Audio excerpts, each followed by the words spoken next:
आप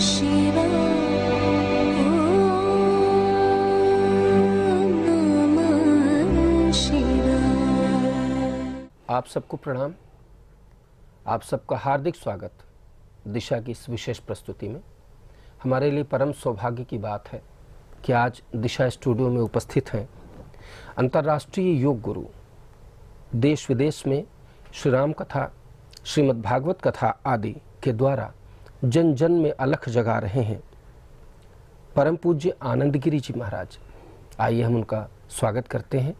आप हैं उत्तराधिकारी मठ बाघंबरी गद्दी बड़े हनुमान जी मंदिर प्रयाग के, अखिल भारतीय अखाड़ा परिषद के अध्यक्ष परम पूज्य महंत श्री नरेंद्र गिरी जी महाराज के परम कृपा पात्र शिष्य और हम सब के प्यारे स्वामी जी, आपका हार्दिक स्वागत। बहुत धन्यवाद तरुण जी। महाराज जी, मन में बहुत सारे प्रश्न, दर्शकों के बहुत सारे प्रश्न, इसीलिए कार्यक्रम का नाम आपके द्वारा रखा गया मन की बात जी। बहुत प्यारा नाम है महाराज जी। और इसके माध्यम से मैं पहला प्रश्न आपसे महाराज जी कुंभ से स्टार्ट करते हैं। बहुत करीब है कुंभ, तो महाराज जी महाकुंभ क्यों, कैसे मनाया जाता है और इसके पीछे का क्या इतिहास है महाराज जी? तरुण जी, बहुत धन्यवाद। आपकी इस दिशा चैनल के माध्यम से देश दुनिया में बैठे प्यारे दर्शकों को जय सिया राम, जय श्री कृष्णा। तरुण जी ने बहुत सुंदर प्रश्न किया है, हम सभी की संस्कृति से जुड़ा, हम सब के मन से जुड़ा। इसका नाम हमने मन की बात इसलिए रखा क्योंकि ये सब हमारे मन के प्रश्न हैं। आज हम सत्संग पे कम, क्योंकि सत्संग तो पंडाल में करते ही हैं, लोग सुनते ही हैं, आप लोग उसका आनंद लेते ही हैं और अलग अलग महापुरुषों से, संतों से, विद्वानों से, आचार्यों से इसका रस लेते हैं। पर दिशा के माध्यम से आपके मध्य में कुछ क्षणों के लिए है, तो क्यों ना मन के उन प्रश्नों के उत्तर ढूंढे जाए जो हमेशा मन पूछता है पर कहीं से उत्तर नहीं मिलता है। सबसे पहला प्रश्न है, कुंभ क्या है और कुंभ की इतनी महत्वता क्यों है? कुंभ हमारी सनातन संस्कृति का सबसे प्राचीन और सबसे अद्भुत एक ऐसा उत्सव है जिसे आज पूरी दुनिया जानना चाहती है। कुंभ वह अमृत योग है, वह तिथियों का संग्रह है जो पवित्र तिथियों के रूप में आता है, जहां पवित्र नदियों का सानिध्य, संतों का सानिध्य, विद्वानों की सन्निधि और संतों की अलग अलग वेशभूषा, अलग अलग स्वभाव, अलग अलग स्वरूप को देखने को मिलता है। कुंभ ही वो विकल्प है, कुंभ ही वो साधन है, कुंभ ही वो माध्यम है जिससे हम अपनी सनातन संस्कृति पे गर्व कर सकते हैं और सनातन संस्कृति के साथ पूरी दुनिया में मानवता का पाठ पढ़ा सकते हैं। मैं एक सीधी भाषा में कहूँ तो लगभग 120 मिलियन, लगभग 12 करोड़ लोग एक साथ 2 महीना निवास करते हैं। लेकिन इसकी विशेषता यह है कि इस कुंभ में 120 मिलियन लोगों के एक साथ निवास करने के बाद 2 महीने साथ रहने के बाद भी 0% क्राइम है। यहाँ व्यक्ति पैसे खर्चा करता है, परिश्रम करता है, सुविधाएं बहुत कम होती है, उसके बाद भी प्रसन्न होकर के लौटता है। यही हमारी संस्कृति की सबसे बड़ी जीत है। आज जहां 4 लोग एक साथ रहते हैं वहां आपस में खटपट हो जाती है, पर कुंभ महापर्व में 0% क्राइम का रेशियो सदियों से चला आ रहा है। यही कारण है कि दुनिया भारत और भारत की संस्कृति पर रिसर्च करके दुनिया को मानवता का पाठ पढ़ाना चाहती है। हमें और आपको सबको मिलकर के इस कुंभ उत्सव में जाना चाहिए, इस कुंभ उत्सव को अपने बच्चों तक पहुंचाना चाहिए ताकि बच्चे संस्कारवान बने तो आपके परिवार में सदा खुशहाली रहे। 2 प्रकार के पेड़ होते हैं, एक खजूर का और एक आम का। हम खजूर का पेड़ लगाएंगे तो बड़ा वो भी होगा, लेकिन हम न उसका भविष्य में फल खा पाएंगे, नहीं फूल का आनंद ले पाएंगे, नहीं छाया का लाभ ले पाएंगे और नहीं उसकी संविदा यानी उसकी लकड़ी काम आने वाली है। पर वहीं अगर हमने आम का वृक्ष लगा दिया, वह भी बड़ा होगा, लेकिन वो बड़े होते होते बहुत कुछ दे जाएगा। जैसे सबसे पहले तो वृक्ष के ऊपर कुछ पक्षी आके बैठेंगे, वृक्ष के पल्लव पत्ते हमें छाया देंगे, वृक्ष के फल हम सबको आनंदित करेंगे और उसके बाद वृक्ष जब अपनी नवीनता को धारण करता है, प्राचीनता को त्यागता है, जिसे हम पतझड़ कहते हैं, सावन बसंत कहते हैं, इस मध्यकाल में अपनी संविदा को त्यागता है, तो उस लकड़ी का भी हम उपभोग कर सकते हैं। ऐसे ही अगर बच्चे बड़े तो हो, लेकिन बड़े भय तो क्या भय, जैसे पेड़ खजूर, पंछी को छाया नहीं और फल लागे अति दूर। बड़े हो गए, लंदन चले गए, दिल्ली, बम्बई, कलकत्ता, बेंगलोर, हैदराबाद, जयपुर, ऐसे बड़े तमाम शहरों में उन्होंने अपनी स्थापना भी कर ली, एक घर भी ले लिया, गाड़ी भी ले ली, पर परिवार की सेवा नहीं कर पाए, परिवार के प्रति प्रेम नहीं रख पाए, तो फिर औचित्य क्या बड़ा होने का। बड़े भय तो क्या भय, जैसे पेड़ खजूर, पंछी को छाया नहीं। पंछी कौन है? वह माता पिता, वह घर के बुजुर्ग जो अपने उत्तरार्ध में सिर्फ बच्चों का प्यार चाहते हैं, सिर्फ उनको देखना चाहते हैं, सिर्फ उनके साथ बैठ कर के भोजन करना चाहते हैं, सिर्फ उनसे पूछना चाहते हैं, बेटा तुम्हारा काम कैसा चल रहा है, तुम कैसे हो, सिर्फ बच्चों को देखना चाहते हैं। पंछी को छाया नहीं और फल लागे अति दूर। तो दूर रह करके पैसे कमाए तो क्या कमाए, दूर रह करके नाम भी कमाए तो उस नाम का क्या औचित्य, अगर माँ बाप को जल नहीं दे पा रहे हैं, माँ बाप के चरणों को स्पर्श नहीं कर पा रहे हैं, उनको देख नहीं पा रहे हैं। तो ये कुंभ क्या करता है?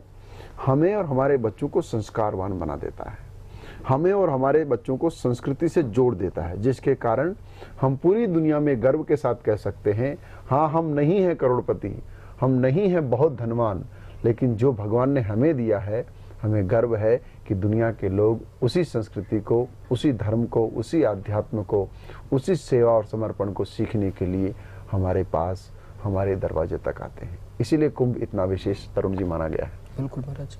महाराज जी, इस साल के कुंभ की क्या विशेषता है?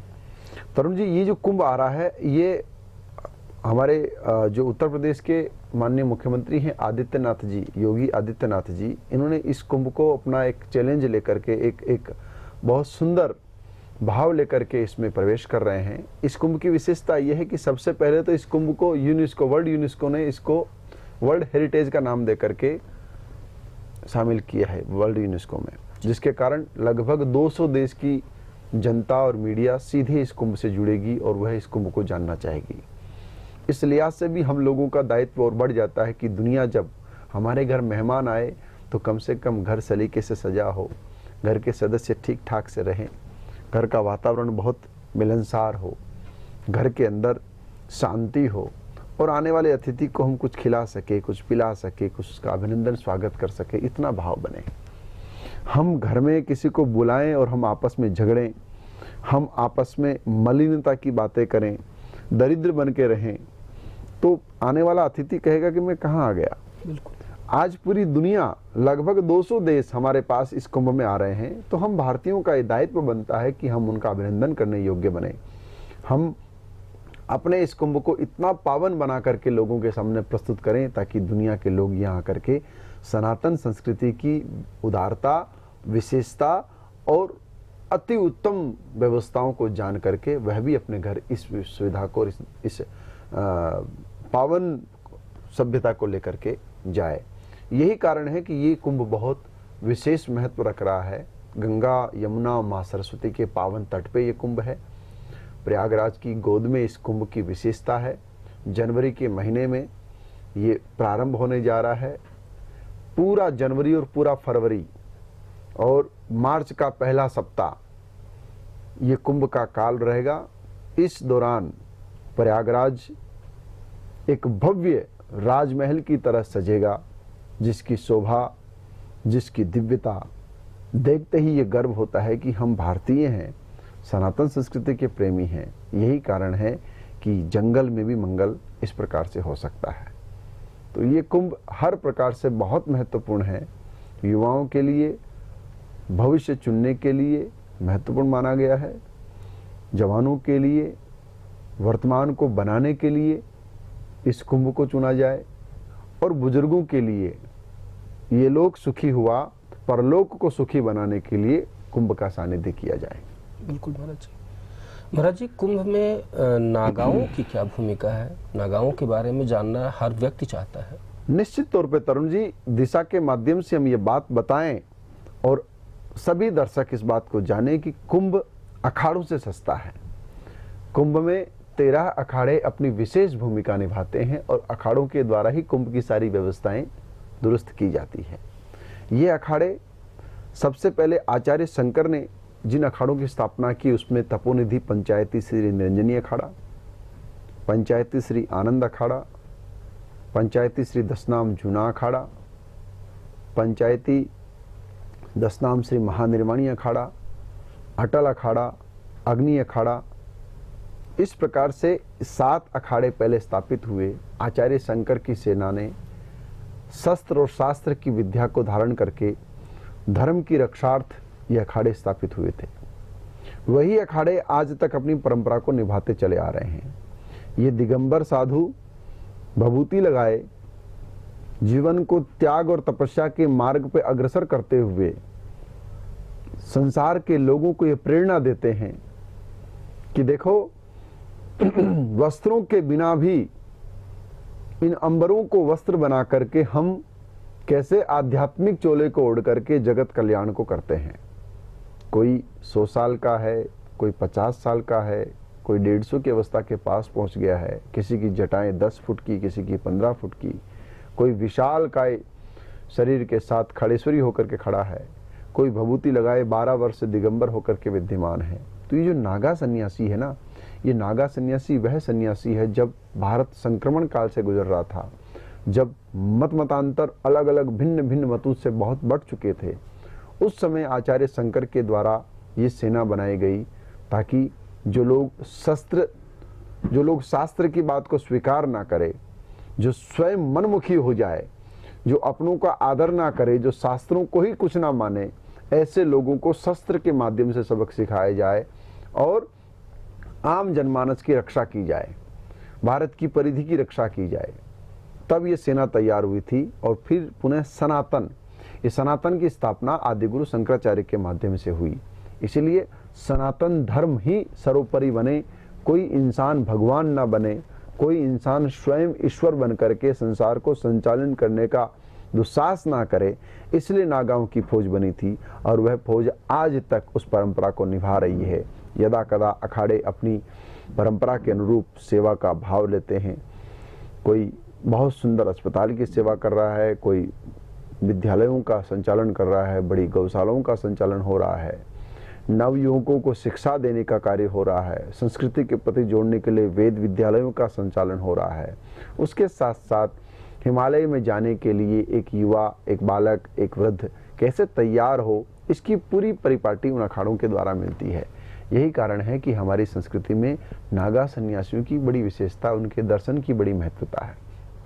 उसके साथ साथ और अन्य 6 अखाड़े हैं, जिसमें उदासीन अखाड़ा है, निर्मल अखाड़ा है, जो पंजाब की पावन भूमि से आते हैं और गुरु नानक देव जी महाराज के पुत्र के द्वारा, श्री चंदेव जी महाराज के माध्यम, श्री चंद जी के विद्या और उनके आइडियोलॉजी को मानते हुए ये अखाड़े इस संस्कृति में सेवा करते हैं। उसके साथ जो अखाड़े और जुड़े हैं, जिसमें वैष्णव अखाड़े माने गए हैं। वैष्णव अखाड़ों की परंपरा श्री रामानुजाचार्य भगवान और श्री रामानंदाचार्य भगवान, इनके द्वारा स्थापित हुई, जो आचार्यों की श्रृंखला में श्रेष्ठ महापुरुष और अवतारिक पुरुष माने गए हैं। इन्होंने जिन रामानंदी और रामानुजी अखाड़ों की स्थापना की, वह वैष्णव अखाड़े अपनी वैष्णवी परंपरा को निभाते हुए उस जीवन को जीते हैं और धूनी को तापना, लंगोट में भ्रमण करना, जटाओं के साथ जीवन को जीना, उनका भी स्वरूप बहुत अद्भुत है।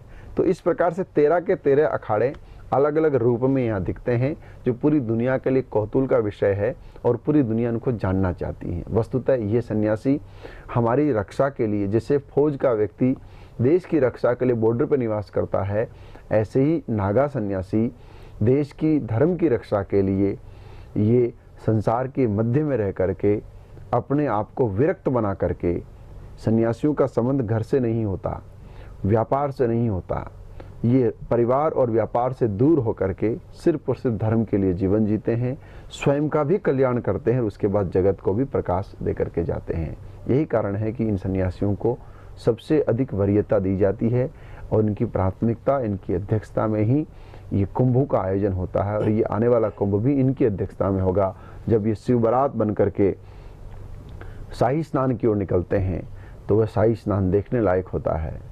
पहला शाही स्नान 15 जनवरी का है, जिसको मकर संक्रांति हम कहते हैं। मकर संक्रांति का स्नान हम सब जब प्रभात काल के ब्रह्म मुहूर्त में इसका दर्शन करेंगे तो लगेगा कि मानो साक्षात भगवान शंकर कैलाश से उतर करके नागाओं की फौज का नेतृत्व कर रहे हैं। उस शाही स्नान को देखने का बड़ा भारी महत्व है, उन नागा सन्यासियों के दर्शन का बड़ा भारी महत्व है। तो आप कुंभ में जब आएंगे तो इन अखाड़ों को और नज़दीक से जान पाएंगे, इनकी परंपरा को जान पाएंगे, इनके साथ साथ इनके तिलक का स्वरूप जान पाएंगे, इनके इष्ट उपासक को जान पाएंगे।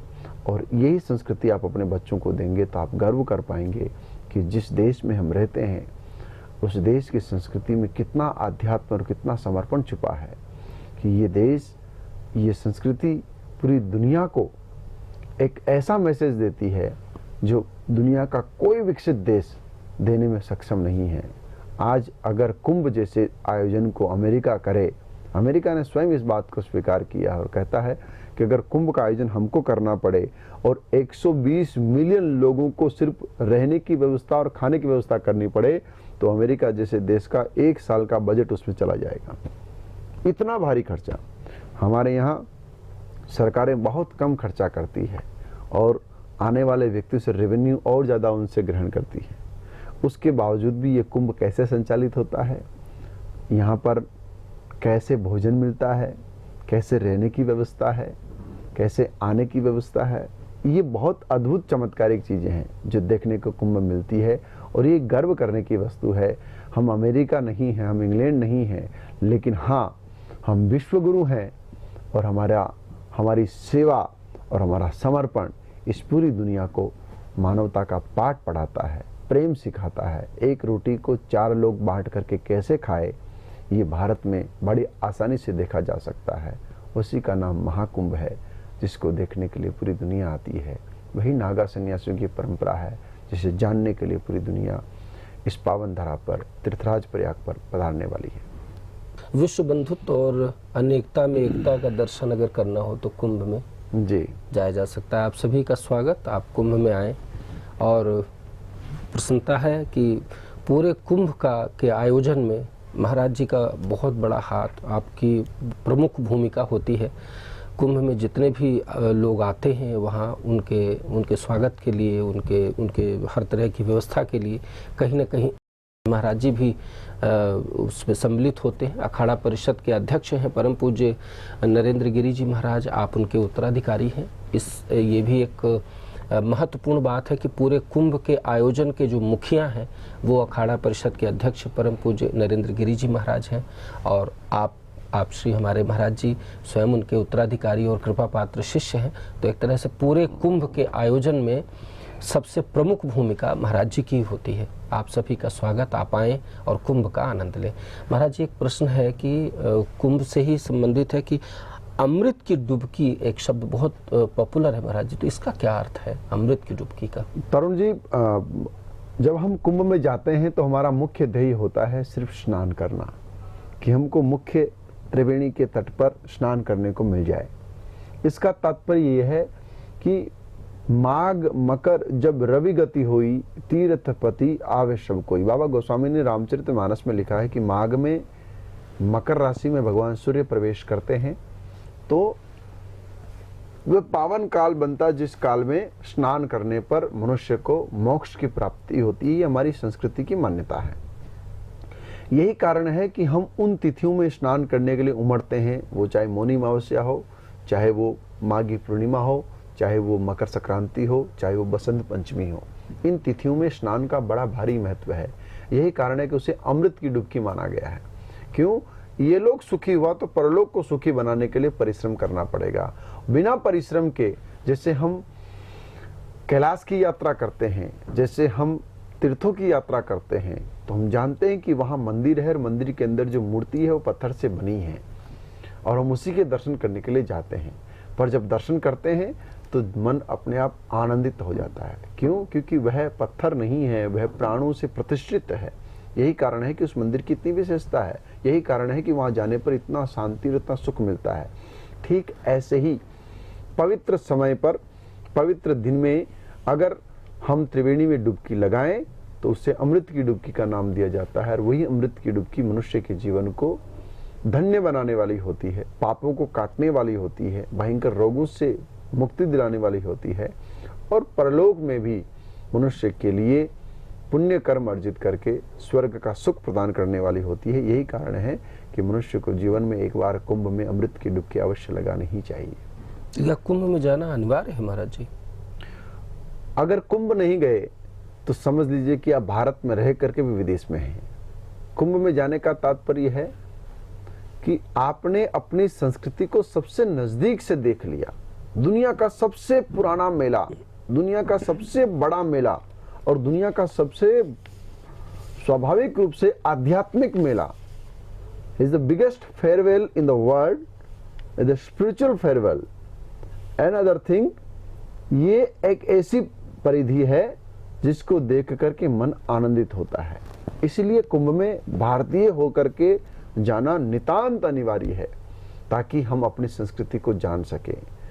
हम बच्चे कल आपको जब ये पूछेंगे कि आपने हमें कुछ बताया ही नहीं, आज हमें नहीं पता है टीका क्यों लगाते हैं, हाथ में कलेवा धागा क्यों बांधते हैं, भगवान को प्रणाम कैसे करना चाहिए, पदयात्रा का क्या महत्व है, ये तमाम ऐसे प्रश्न हैं जो कुंभ में आपको आसानी से उनका हल मिल जाएगा।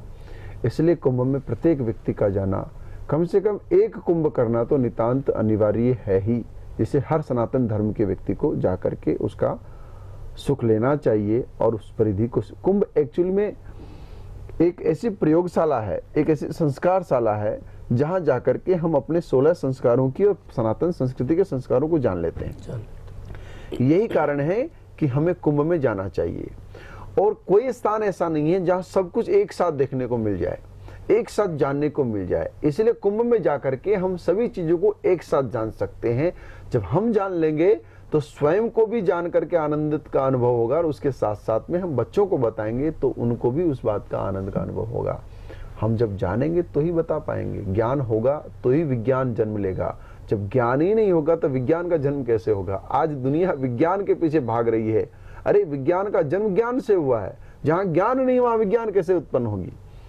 जो मोबाइल मनुष्य के लिए सुख का कारक था वही दुख का कारक हो गया। क्यों? क्योंकि उपयोग नहीं आता।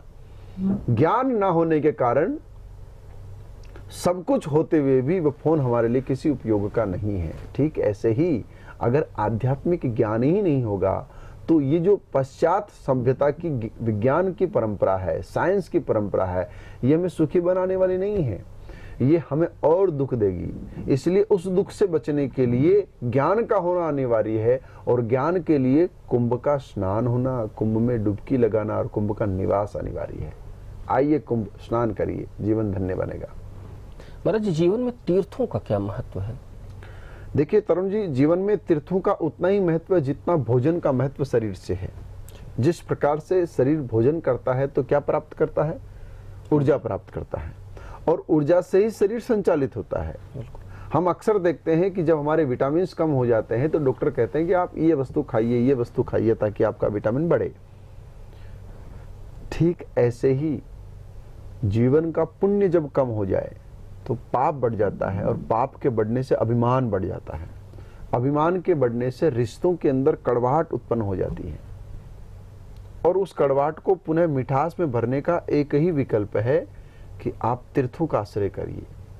तीर्थों में जाएंगे, नंगे पांव परिक्रमा करेंगे, ब्रजभूमि को निहारेंगे, बांके बिहारी का दर्शन करेंगे, निकुंज वन से लेकर के तमाम उन जगहों पे जाएंगे जहां ठाकुर जी निवास करते थे, तो आपका मन शांत होगा, सौम्य बनेगा। और जब मन शांत और सौम्य बनेगा तो आप अपने आप पुनः अपने पापों को काट के पुण्य को अर्जित कर लेंगे, जिससे आपके जीवन में बहुत सारे परिवर्तन एक साथ आएंगे।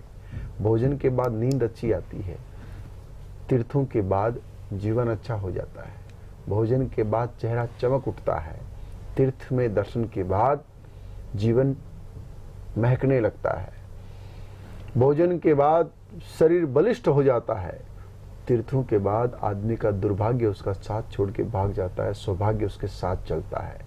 जो तीर्थों में नहीं जाते उनके जीवन की बड़ी बुरी स्थिति है, और जो तीर्थों में जा करके भी तीर्थों के महत्व को नहीं समझते उनकी स्थिति और उससे बुरी है।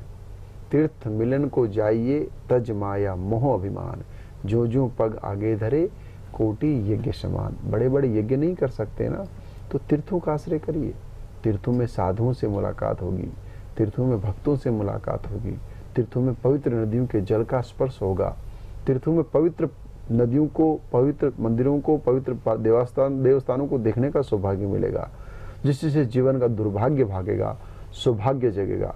इसलिए यात्रा जीवन के लिए बहुत महत्वपूर्ण है। भोजन जितना जरूरी है उतना ही जरूरी वार्षिक यात्रा, अर्धवार्षिक यात्रा, त्रिमासिक यात्रा, मासिक यात्रा और साप्ताहिक यात्रा और प्रतिदिन की यात्रा, ये यात्रा का भाव होना चाहिए। प्रतिदिन यात्रा वह है जो अपने मंदिर पर, घर के मंदिर के पास या घर के ही मंदिर में पूजा की जाए, वह अपनी प्रतिदिन की यात्रा। साप्ताहिक यात्रा का अर्थ है कि इस सप्ताह में एक दिन ही सही किसी फकीर के पास, किसी आध्यात्मिक व्यक्ति के पास बैठ करके कुछ श्रवण करना। पखवाड़े की यात्रा का तात्पर्य है कि 15 दिन में पूर्णिमा को या अमावस्या को किसी अच्छे स्थान पर जाकर के स्नान करना, डुबकी लेना। मासिक यात्रा का मतलब है कि महीने में एक बार ही सही पर ऐसे देवालय में जाना जहां जल चढ़ा करके मन प्रसन्न हो जाए। त्रिमासिक यात्रा का अर्थ है कि परिवार के साथ 3 महीने में ही सही एक बार किसी पावन स्थान पर जाकर के एक रात्रि निवास करना। अर्धवार्षिक यात्रा का मतलब है कि 6 महीने में एक बार इस पावन विधा को मनाना। या वार्षिक यात्रा वह है कि साल में एक बार ही सही पर हिमालय की परिधि की ओर जाना, चाहे वो केदार खंड हो, चाहे वो जागेश्वर हो, चाहे वो फिर धर्मशाला का पावन स्थान हो, चाहे वो वैष्णो देवी हो, चाहे अमरनाथ हो। इन पहाड़ों की ओर जाने से मन के पहाड़ टूटते हैं और मन का बोझ हल्का होता है और मन मैदान की तरह चमकने लगता है। ये पहाड़ आपके मन के पहाड़ को मिटाते हैं, इसलिए यात्रा जीवन में बहुत आवश्यक है। महाराज जी, धार्मिक होने का क्या प्रमाण है? तरुण जी, बहुत सुंदर प्रश्न है आपका। धार्मिक होने का क्या प्रमाण है? धार्मिक कोई प्रमाणिकता से थोड़ी नापा जा सकता है। जी हाँ, बिल्कुल नापा जा सकता है। हम धार्मिक हैं, इसका अर्थ यह है कि हम लालची नहीं हैं। हम धार्मिक हैं, इसका अर्थ यह है कि हमारा विश्वास ईश्वर पर बहुत अटल है। हम धार्मिक हैं, इसका अर्थ यह है कि हम छोटी छोटी बातों पर किसी की निंदा नहीं करते। हम धार्मिक है, इसका प्रमाण यह है कि हम बेवजह किसी को सलाह नहीं देते। हम धार्मिक हैं, इसका प्रमाण यह है कि हम कभी अभिमान का प्रदर्शन नहीं करते, स्वाभिमान का प्रदर्शन करते हैं। हम धार्मिक हैं, इसका प्रमाण यह है कि हमारे द्वारा किसी का अहित ना हो। हम धार्मिक हैं, इसका प्रमाण यह है कि सभी का सम्मान किया जाए। हम धार्मिक हैं, इसका प्रमाण यह है कि हमारे माता पिता की सेवा से कभी अपने आप को वंचित ना करें। ये धर्म के प्रमाण हैं। अगर घर में माता पिता ही दुखी है और हम तीर्थों में भ्रमण कर रहे हैं तो कोई औचित्य नहीं है। अगर हमारे अंदर अभिमान इतना भरा हुआ है और उसके बाद हम रोज हनुमान चालीसा पढ़ते हैं तो फिर हनुमान जी को भजने का कोई औचित्य नहीं है। हनुमान जी से बड़ा सेवक कौन होगा संसार में, जिन्होंने अपने नाम को मिटा करके राम सेवा का काज ही अपने हाथ में लिए रखा है। संकट कटे मिटे सब पीरा, जो सुमिरे हनुमत बलबीरा। भी रास्ते में आते आते किसी के मन के प्रश्नों का हल करते हुए यही बात कम करते आ रहे थे, भाई इसका जाप करो, हनुमान जी महाराज जीवन के संकटों को काटेंगे, लेकिन विनम्रता से। हनुमान जी विनम्र है। धार्मिकता का प्रथम प्रमाण है विनम्र हो जाना, सहृदय हो जाना, सेवक हो जाना, आतिथ्य सत्कार वाला हो जाना। ये धार्मिकता का प्रमाण है। अभिमान धर्म का प्रमाण नहीं है, सिर्फ ज्ञान धर्म का प्रमाण नहीं है। तीर्थ में रहना ही धर्म का प्रमाण नहीं है, ब्राह्मण के गर्भ जन्म लेना ही धर्म का प्रमाण नहीं है, या फिर साधु फकीर के पास रहना ही धर्म का प्रमाण नहीं है। धर्म का प्रमाण है ये सारे गुणों का आपके साथ होना, तभी धर्म आपको अपनी शरण मिलेगा। और धर्म की रक्षा जब आप अपने जीवन में करेंगे तो धर्म आपकी रक्षा वह अपने अनुसार करेगा। शास्त्र इसी बात को कहता है, धर्मो रक्षति रक्षतः। तुम धर्म की रक्षा करो, धर्म तुम्हारी रक्षा करेगा। यही धर्म का प्रमाण है। जटिल पर आवश्यक प्रश्न।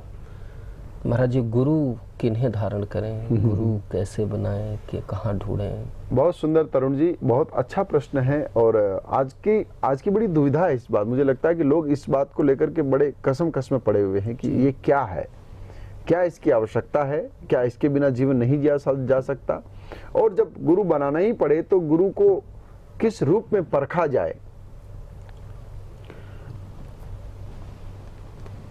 बाबा कबीर कहते हैं, गुरु लोभी शिष्य लालची, दोनों खेले दांव और दोनों है रण बाकुरे, चढ़े पात की नाव।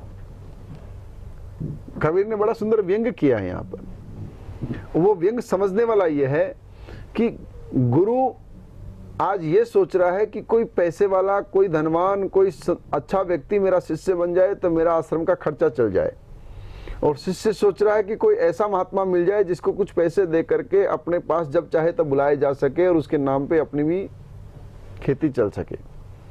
तो दोनों का संबंध तो है, लेकिन संबंध में आध्यात्म नहीं है, संबंध में विनम्रता नहीं है। बहुत लोगों ने इसलिए गुरु बना दिया कि उन्होंने भी उनको गुरु माना तो हम भी उनको गुरु मान लेते हैं। बहुत गुरु इस प्रकार से बना लेते हैं कि भाई एक व्यक्ति जिधर भाग रहा है, एक व्यक्ति जो प्रसिद्ध हो रहा है, उसी के पीछे सबको भागा जाए। प्रसिद्ध व्यक्ति की प्रशंसा करना, प्रसिद्ध व्यक्ति को श्रवण करना बहुत अच्छी बात है। कोई व्यक्ति बहुत अच्छा कार्य कर रहा है तो उसको जाना। जैसे विवेकानंद एक थे, विवेकानंद ने जगत को आध्यात्म बताया, सनातन बताया, जिसके कारण आज तक 150 वर्षों के बाद भी उनकी विशेषता बनी हुई है। He is still live in our heart, in our mind, in our education. ऐसे बहुत सारे महापुरुष हुए हैं जो हमेशा हमारे हृदय में, हमारे मन में, हमारी स्मृतियों में जीवंत है, और उनके कर्म, उनकी पवित्रता हमको आकर्षित करती है। पर गुरु शब्द अपने आप में थोड़ा सा भिन्न है। पहली बात तो गुरु वह है जो रक्त से विरक्त है। ये थोड़ा कड़वा है और सुनने में थोड़ा अटपटा लगेगा, क्योंकि कोई दुकान जब चल जाती है ना और अचानक उस दुकान को कोई कहे कि प्रमाणित नहीं है, तो दुकानदार उस बात को स्वीकार नहीं करेगा। पर सत्यता तो यही है, सिर्फ घी खाने से शरीर मजबूत नहीं बनेगा। और किसी ने कहा कि घी में ताकत है, तो आप भोजन छोड़ दीजिए, सिर्फ घी से, चम्मच से घी खाना शुरू कर दीजिए, तो इससे जीवन नहीं चलेगा, है ना। ठीक ऐसे ही आध्यात्मिक जीवन में भी गुरु की महत्वता बहुत है। गुरु के बिना जीवन नहीं है, गुरु के बिना सनातन संस्कृति का जीवन पूर्ण नहीं होता, जीवन का लक्ष्य पूर्ण नहीं होता। पर गुरु वह है जो रक्त से विरक्त हो। देखिए, 3 प्रकार के हमारे गुरु होते हैं।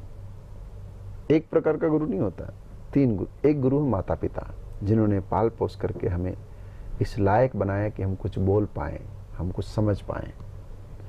माता पिता से बड़ा कोई गुरु नहीं है। और माता पिता में भी माँ को गुरु के रूप में ज़्यादा माना गया है, क्योंकि माँ की गोद में, माँ के स्तनों का पान करके, माँ के वक्ष का, माँ के छाती का दूध पी करके हम बड़े हुए, और उनकी कृपा से ही आज जीवन को संचारित करने का मौका मिल रहा है।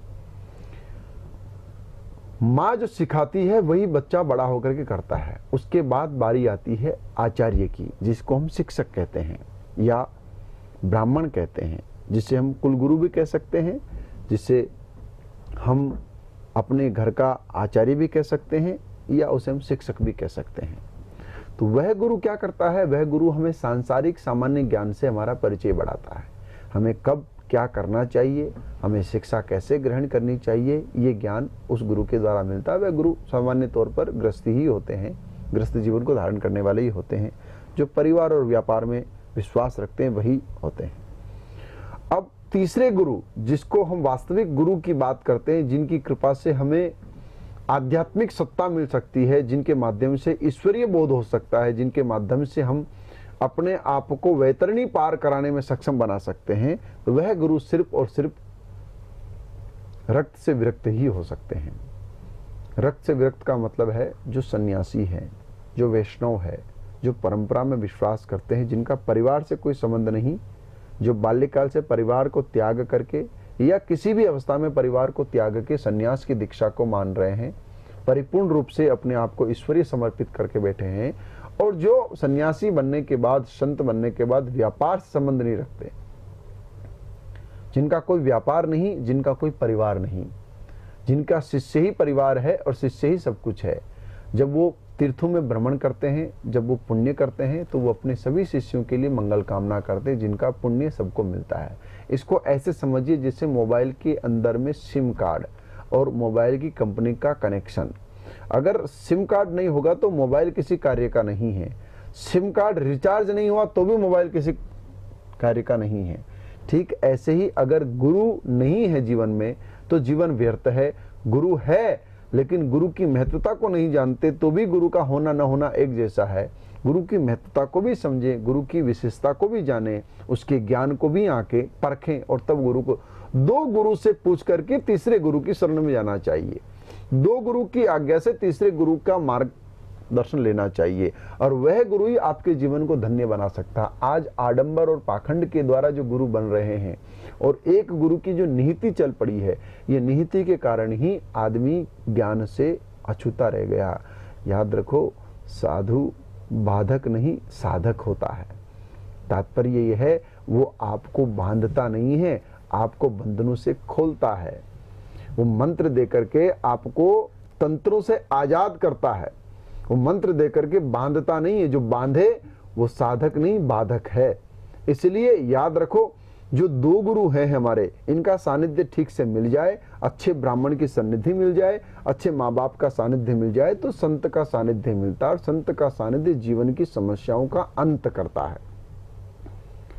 जो बंधनों में नहीं बांधता, बंधनों से मुक्त करता है, ऐसे गुरु के मंत्र का हम जब आश्रय करते हैं तो जितना हम मंत्र जपेंगे और जिस मंत्र को गुरु ने हमको दिया है वह मंत्र कोई साधारण मंत्र नहीं है। वह मंत्र है, जैसे मैं अपनी बात करूं, एक सन्यासी हूं, मेरे गुरु ने जो मुझे मंत्र दिया वह मंत्र हमारे गुरुजी को उनके गुरुजी ने दिया, उनके गुरुजी को उनके गुरुजी ने दिया। एक ही मंत्र परंपरा से चला आ रहा है, जो 15 पीढ़ी से मैं जिसका धारण करके बैठा हूं।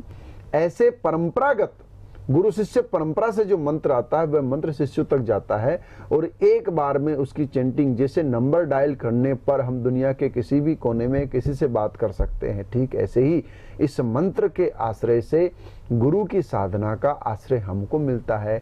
हमारे द्वारा किया हुआ जप गुरु के उस भाव में जमा होता है जिससे हमें वैतरणी पार करने में आसानी होती है। गुरु का संबंध आपके धन से नहीं है, गुरु का संबंध आपके वैभव से नहीं है, गुरु का संबंध आपके साथ सिर्फ आध्यात्मिक संबंध है। गुरु एक मित्र है, गुरु आपकी माँ है, गुरु आपके पिता है, गुरु आपके पुत्र हैं। ये तीनों रूप गुरु के हैं। गुरु की जब सेवा करने का मौका मिले तो आप गुरु के माता पिता हो गए। गुरु का जब आश्रय मिले, ज्ञान मिले तो गुरु आपकी माँ हो गई। गुरु जब आपके कष्टों को काटे, आपके दुखों का निवारण कर दे, आपके जीवन के अंदर के जो नकारात्मक ऊर्जा उसे नष्ट कर दे, इसका अर्थ है गुरु आपके पिता हो गए। और गुरु जब आपको भवसागर पार करा दे तो गुरु आपके लिए ईश्वर हो गए। इसलिए गुरु भवसागर उतराए कोई बिरला ही वहां जाए। अंगुली से जब चंद्रमा को दिखाया जाए तो चंद्रमा का लक्ष्य चंद्रमा दिखाना है, अंगुली देखना नहीं है। साधुओं की न उपासना होती है, साधुओं का न अभिषेक होता है, साधुओं के ज्ञान की पूजा होती है, साधुओं के शरीर की पूजा नहीं होती है। ये आज बहुत जटिल प्रश्न है और थोड़ा कड़वा भी है। लोग शरीर की पूजा कर रहे हैं। अरे भाई, हम भगवान के पास दुकान से किसी मिठाई को लेकर के जाते हैं ना, तो वो मिठाई क्या बन जाता है? प्रसाद बन जाता है। लेकिन कोई इंसान के सामने हम दुनिया की कितनी भी महंगी, कितनी भी स्वादिष्ट मिठाई रखें, वो उसको पाएगा तो क्या प्रसाद बनेगा? वो विष्टा बनेगा। और विष्टा तो जो मैं बनाऊंगा वही आप बनाएंगे और वही जगत का हर प्राणी बनाएगा। जिसने पान किया वो मल ही बनेगा, वह और कुछ नहीं बन सकता। पर ईश्वर उपास्य है, इसलिए वो पान नहीं करते, केवल ये आहार नहीं लेते, इसलिए उनके पास गई वस्तु प्रसाद हो जाती है। गुरु का ज्ञान प्रसाद है, गुरु का शरीर पूज्य नहीं है। गुरु के शरीर की उपासना को त्यागिए, गुरु के ज्ञान की पूजा करिए, गुरु के आश्रय का भाव रखिए, गुरु के सानिध्य का भाव रखिए, तब जाकर के जीवन में गुरुत्व आएगा और गुरुत्व ही आपके जीवन को धन्य बनाएगा। आज भगवान के मंदिर को, भगवान को हटा करके किसी की फोटो लगा करके पूजा करना या किसी की मूर्ति लगा के पूजा करना, ये अनैतिकता है। पूजा ईश्वर की हो सकती है। आरती, आरती का अर्थ आर्त भाव, आर्त भाव का मतलब है समर्पण, पूर्ण समर्पण से तन मन धन सब कुछ है अर्पण, है ना। तन मन धन है तेरे अर्पण, भगवान को कहते हैं ना। क्या अर्पण है? सब कुछ तेरा है प्रभु, हम उनको अर्पण कर सकते हैं और उसको प्रसाद के रूप में जीवन में जीते हैं। तो गुरु को हम अपना समर्पण दे करके उनके ज्ञान का आश्रय करते हैं। गुरु को मानिए, खूब पूजा करिए, खूब आराध्य भाव रखिए, पर ईश्वर को ईश्वर मानिए, गुरु को गुरु मानिए। साधु साधु है, अगर वो भगवान होता तो अत्रि, वशिष्ठ, गौतम, भरद्वाज जैसे महापुरुष जिन्होंने ईश्वर को धरा पे लाने के लिए मजबूर किया, जिनके यहाँ पर देवता आकर के परामर्श लिया करते हैं, जिनके यहाँ इंद्र जैसे इत्यादि राजा आकर के उनकी स्तुति गान करते हैं, उनकी पूजा ना होती क्या? थोड़ा सा तो विचार करिए। इंसान की पूजा नहीं होती, इंसान के ज्ञान की पूजा होती है। और गुरु 3 रूप में है, मित्र भी है, माँ भी है और आपका पुत्र भी है। वही गुरु है जो आपके जीवन को ज्ञान मार्ग से उत्तम बना दे। महाराज कपिल ने अपनी माँ को, माँ अदिति को सांख्य योग की दीक्षा देकर के उनका जीवन धन्य किया है। ऐसे अनेकों उदाहरण हैं हमारी संस्कृति में, जहां पुत्र ने माता पिता का गुरु बनकर के उनका उद्धार किया है, जहां एक व्यक्ति माँ बनकर के आपके जीवन का उद्धार करता है, जहां मित्र बनकर के कंधे पे हाथ रख करके आपकी समस्याओं से आपको पार लगाता है और आपको भवसागर पार कराता है आपके जीवन की समस्या। अब बहुत सारे लोग आते हैं, गुरु जी हमारी शादी नहीं हो रही। अरे शादी हमारी नहीं हुई तो महात्मा बन गए, तुम्हारी कहाँ से कराएं? हम उनको विनोद भाव में ऐसे कहते हैं। साधुओं के पास व्यापार की बात, अगर व्यापार आता तो हम महात्मा थोड़ी होते, व्यापार करते। हमारा विषय नहीं, हमें नहीं पता फैक्ट्री कैसे चलती है, हमें नहीं पता है कोई व्यापार को किस प्रकार से बढ़ाया जा सकता है। हमें इतना पता है कि भगवान पर भरोसा करो, कर्मनिष्ठता सीखो, कर्मठता सीखो और पुण्य की ओर आगे जाओ। तुम जो कुछ भी करोगे अपने आप अच्छा होगा। सोना पत्थरों में ही होता है, लेकिन हर पत्थर में सोना नहीं होता है। जो कोई पारखी होता है, कोई भाग्यवान होता है, उसे वह सोना मिलता है जो पत्थर के रूप में ही है, निर्जीवी है, धातु ही है ना, लेकिन किसी को मिल जाती है, किसी को नहीं मिलती है। गुरु आपके भाग्य को स्वर्ण के पास ले जाने के योग्य बना सकते हैं, पर वो व्यापार नहीं करते, वो संसार की वस्तुओं से संबंध नहीं रखते। वो सिर्फ आपके जीवन को आध्यात्मिक बनाने के लिए बाध्य हैं और कुछ बनाने के लिए बाध्य नहीं है। इन कुछ बातों का ध्यान रखा जाए तो गुरु का आश्रय आपके जीवन को सुखमय बनाने वाला हो सकता है। यही गुरु का अर्थ है और इसी गुरु के स्वरूप में अपने आप को मनुष्य को मानना चाहिए। और यही गुरु के अंदर की परमार्जिता को देख करके, उसके विरक्त संबंध को देख करके, कोई परिवार वाला व्यक्ति विद्वान है तो उसका आदर करिए, उसका सम्मान करिए, उसके ज्ञान की पूजा करिए, पर वो आपका आध्यात्मिक गुरु नहीं हो सकता। इस बात का आप ख्याल रखिए। तरुण जी। जी महाराज जी। महाराज जी, एक प्रश्न और इसी बात से आता है कि वास्तविक ईश्वर का दर्जा किसे देना चाहिए? बहुत सुंदर, इसी चीज से जुड़ा प्रश्न है और एक ही लीक का क्वेश्चन है ये। ईश्वर ईश्वर है, इंसान इंसान है। और अगर हमें इस जगत में किसी को ईश्वर का दर्जा देना है तो 5 ईश्वर हैं जिनको हम ईश्वर के रूप में, यानी ईश्वर उसी को कहते हैं जिसकी निंदा ना की जाए, जिसका अपमान ना किया जाए, जिसके बारे में कभी बुरा न सोचा जाए और जिसके आने पर सदैव समर्पण का भाव उत्पन्न हो, वही ईश्वर का स्वरूप है। तो सबसे पहले मातृदेवो भव, पितृदेवो भव। माता पिता देवताओं के स्वरूप है। इनकी पूजा में, इनकी सेवा में लालच नहीं देखना चाहिए। इनसे कितना लाभ होगा, कितना नुकसान होगा, ये नहीं देखना चाहिए। ये ईश्वर के स्वरूप हैं। फिर आचार्य देवो भव, यानी गुरु। गुरु के प्रति श्रद्धा रख करके अश्रद्धा नहीं उत्पन्न करनी चाहिए। गुरु के ज्ञान पर संदेह नहीं करना चाहिए। गुरु के ऊपर गुरु की निंदा नहीं करनी चाहिए। गुरु का अपमान नहीं करना चाहिए। गुरु के आने पर खड़ा होकर के उनको प्रणाम करना चाहिए। फिर तीसरा भाव आता राष्ट्र देव भव। चौथा स्वरूप राष्ट्र। जिस राष्ट्र में हम रहते हैं वो हमारे लिए ईश्वर है, उसको हम ईश्वर, धन्यो हम राष्ट्र। जिस राष्ट्र में हम रहते हैं वो राष्ट्र हमारे लिए ईश्वर है। उसकी निंदा न की जाए, राष्ट्र का अपमान न किया जाए, राष्ट्र के प्रति श्रद्धा समर्पण सदा रखी जाए, वह ईश्वर के स्वरूप है। और 5वां है अतिथि देवो भव। न जाने किस भेष में कब नारायण मिल जाए, है ना।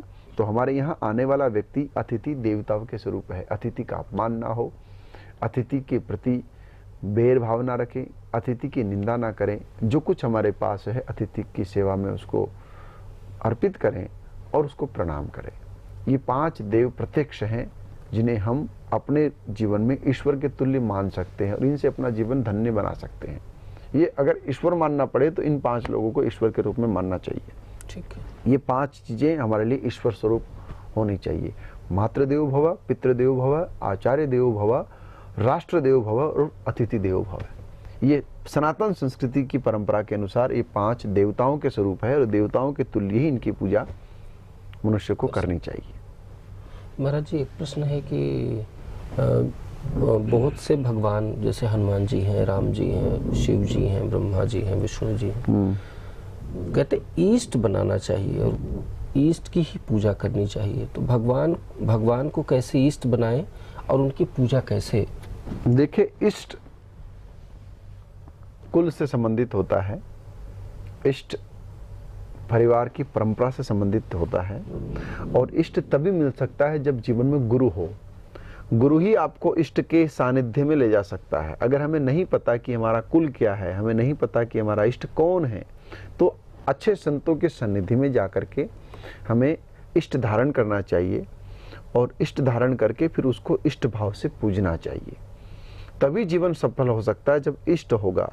कुल देवता के बिना कुल का उद्धार नहीं होता, इष्ट देवता के बिना जीवन का उद्धार नहीं होता और वास्तु के बिना परिवार का उद्धार नहीं होता। ये कुछ ऐसी विधाएं हैं जिन्हें मानने से जीवन धन्य होता है। छोटी छोटी चीजें बहुत महत्व रखती है।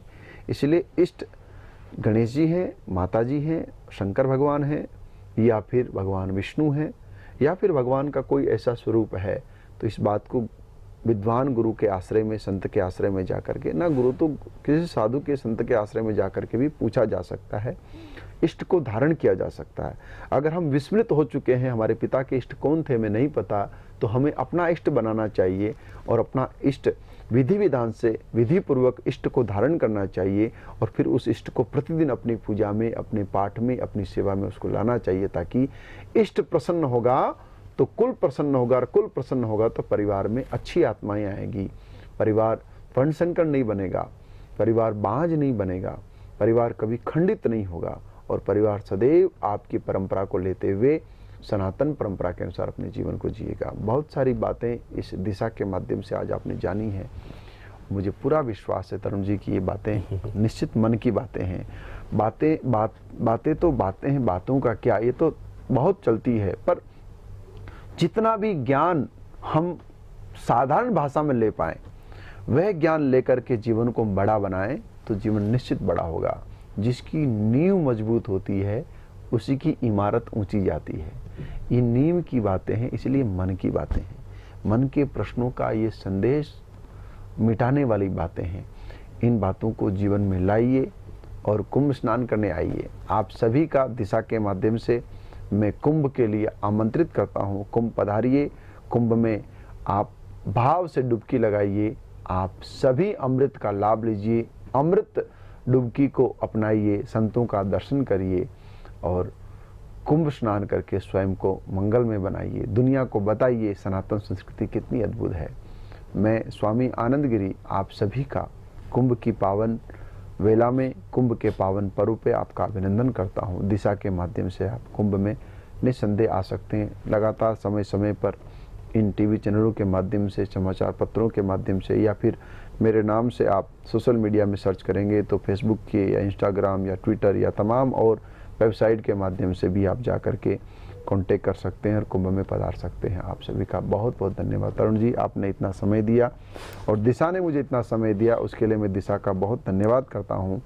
और ये जो दिशा है, दिशा मैं हमेशा कहता हूँ कि दिशा अगर सही है तो जीवन सब कुछ अच्छा है।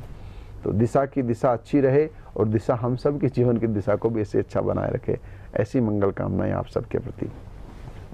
बहुत बहुत धन्यवाद। नमः शिवाय।